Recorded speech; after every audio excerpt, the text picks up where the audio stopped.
ನಮಸ್ಕಾರ. ಸ್ವಯಂ ಪಾಕ ಅಭಿಮಾನಿಗಳಿಗೆ ಸ್ವಾಗತ. ಈ ದಿನ ನಾನು ಒಂದೆಲಗದ ಚಟ್ನಿ ಹೇಗೆ ಮಾಡೋದು ಅಂತ ಹೇಳಿ ತೋರಿಸ್ಕೊಡ್ತಾ ಇದ್ದೀನಿ.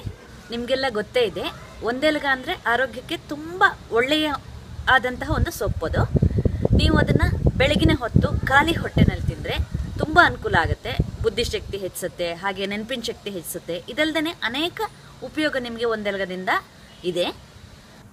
ಬೇಕಾಗುವ ಪದಾರ್ಥಗಳು: ಒಂದೆಲಗ ನಾನು ನೋಡಿ ಹೀಗೆ ಸ್ವಲ್ಪ ಒಂದು ಹಿಡಿ ಆಗೋಷ್ಟು ಇಟ್ಕೊಂಡಿದ್ದೀನಿ.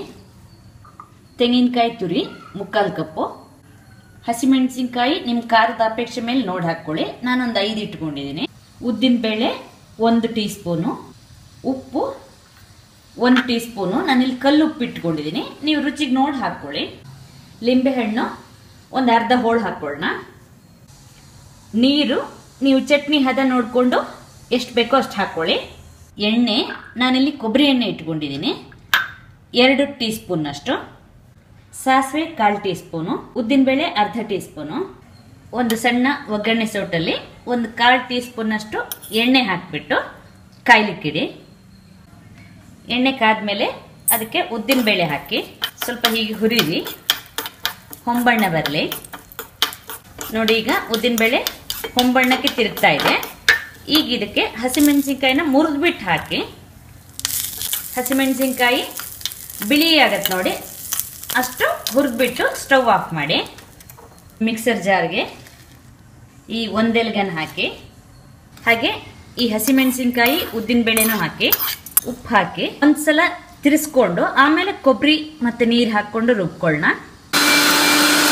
ಸ್ವಲ್ಪ ಒಂದೆಲಗ ನೀವು ರುಬ್ಬಿದ ಮೇಲೆ ಅದಕ್ಕೆ ಕಾಯಿ ತುರಿ ಹಾಕ್ಕೊಳ್ಳಿ. ನೀರು ಸ್ವಲ್ಪ ಹಾಕ್ಕೊಂಡು ಈಗ ಇದನ್ನು ತರಿಯಾಗಿ ರುಬ್ಕೊಳ್ಳಿ.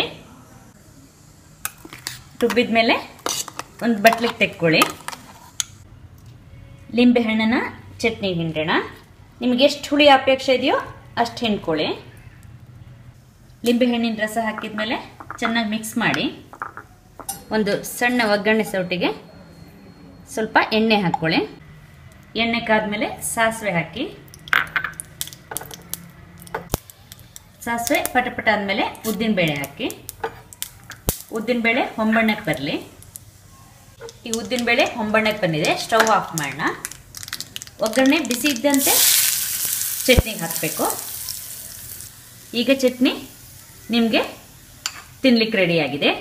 ನೋಡಿದ್ರಲ್ವಾ ಒಂದೆಲಗದ ಚಟ್ನಿ ಹೇಗೆ ಮಾಡೋದು ಅಂತ ಹೇಳಿ. ನೀವು ಕೂಡ ನಿಮ್ಮ ಮನೆಯಲ್ಲಿ ಆರೋಗ್ಯಪೂರ್ಣವಾದ ಹಾಗೂ ರುಚಿಕರವಾದಂತಹ ಈ ಒಂದೆಲಗದ ಚಟ್ನಿ ಮಾಡಿಬಿಟ್ಟು ನಿಮ್ಮ ಅಭಿಪ್ರಾಯ ನಮಗೆ ತಿಳಿಸಿ.